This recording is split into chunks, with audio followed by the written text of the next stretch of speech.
हिंदू जागरण दिग को नूतन शक्ति और चेतना प्रदान करने लक्ष्य नहीं समग्र हिंदू समाज पक्षर सनातन संस्कृति परंपरा और सामाजिक एकतार प्रतीक स्वरूप एक हिंदू सम्मिलनी रविवार आखंडरमणि मंदिर तपोवन परिसर में अनुष्ठित हो जाइए। गोपूजन पर हनुमान चालीसा नाम संकीर्तन और वेदध्वनि मध्य यह सम्मिलनी उद्घाटित होता।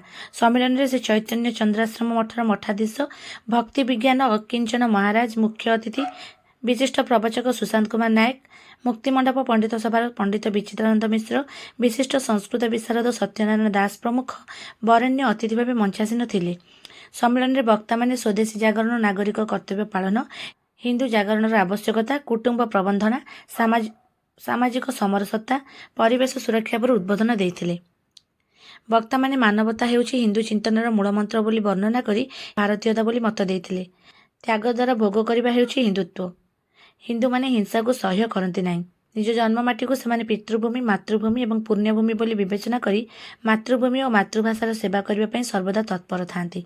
सांप्रतिक स्थिति में हिंदू समाज और सनातन धर्म विपदरे थिबा परिप्रेक्षी में समग्र हिंदू समाज एकजुट होगा सम्मेलन में आह्वान दि जाइथिला। अतिथि मानक स्वागत संबर्धना करथिले सम्मेलन संयोजक आदित्य नारायण जेना। प्रज्ञा साहू मंच संयोजना करथिबा बेले वेदपाठ करथिले सोनम प्रिया सेनापति। शेष में धन्यवाद अर्पण करथिले अध्यापक रत्नाकर साहू। ଏହି ସମ୍ମିଳନୀରେ ଆଖଣ୍ଡଳମଣି ଏବଂ ଆଲାମଚଣ୍ଡୀ ମନ୍ଦିର ବସତି ଅନ୍ତର୍ଗତ କୁମ୍ଭାରପଡ଼ା ନବକଳେବର ରୋଡ ବଡ଼ଶଙ୍ଖ ଟିକରପଡ଼ା ନୂଆସାହି ଓ ଅବକାଶ ଲାଇନ ଅଞ୍ଚଳରୁ ସହସ୍ରାଧିକ ହିନ୍ଦୁ ଯୋଗ ଦେଇଥିଲେ। ଅକ୍ଷୟ ଦାସ ସର୍ବେଶ୍ୱର ବିଷୋୟୀ ଲକ୍ଷ୍ମୀଧର ମାଝୀ ବିକ୍ରମ ବରାଳ ମହେନ୍ଦ୍ର ବିଷୋୟୀ ସତ୍ୟନାରାୟଣ ଦାସ ଦୁର୍ଗା ପ୍ରସାଦ ବିଷୋୟୀ ପ୍ରସନ୍ନ କୁମାର ନାୟକ ସବିତା ବିଷୋୟୀ ଅଜୟ କୁମାର ଦାସ ସ୍ନେହାଶିଷ ସାହୁ ଦିଗମ୍ବର ପ୍ରଧାନ ପ୍ରଶାନ୍ତ କୁମାର ପୃଷ୍ଟି ଓ ଦେବୀ ପ୍ରସାଦ ଖଟେଇ ପ୍ରମୁଖ କାର୍ଯ୍ୟକ୍ରମ ପରିଚାଳନାରେ ସହଯୋଗ କରିଥିଲେ। भोक हेले भात कहले पेट पुरब ना पाछड़ी आनिबा एठाकू से तांकर अजूल्यमय वक्तव्य आम निकट प्रदान शुणुले मुक्ति मंडपर पंडित से निश्चित भाव में जहाँ कही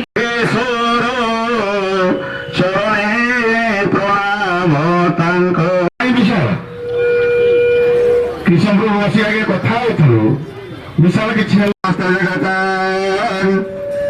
रामं विना कागति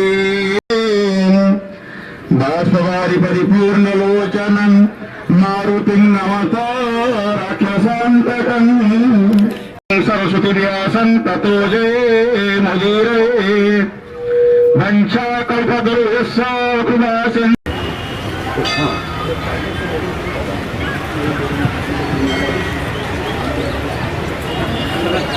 ब्रह्मांड ददाति पूछे हिंदू सनातन धर्म जो प्रोटोकॉल अच्छी वरिष्ठ मान नाम नमान ग्रहणीय नुहे आज्ञा मान को कोटि कोटि प्रणाम सहित आपण मान कोटि कोटि प्रणाम कर शरण वंदना करी शरणे प्रणाम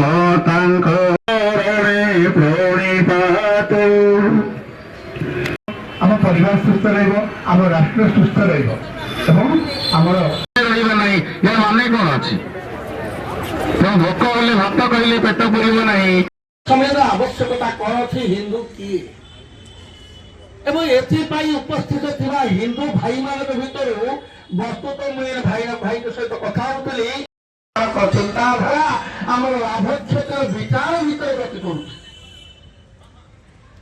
गले मोर लाभ के क्षति के जो विचार ग्रहण कर जन्म होती मैंने से छुआ आप गोटे छोटिया कथा कहूँ आमर हाड़ी गोटे जाति अच्छी मेरे मेन जाति गुड़ा अच्छी सेमती जाति आमर ना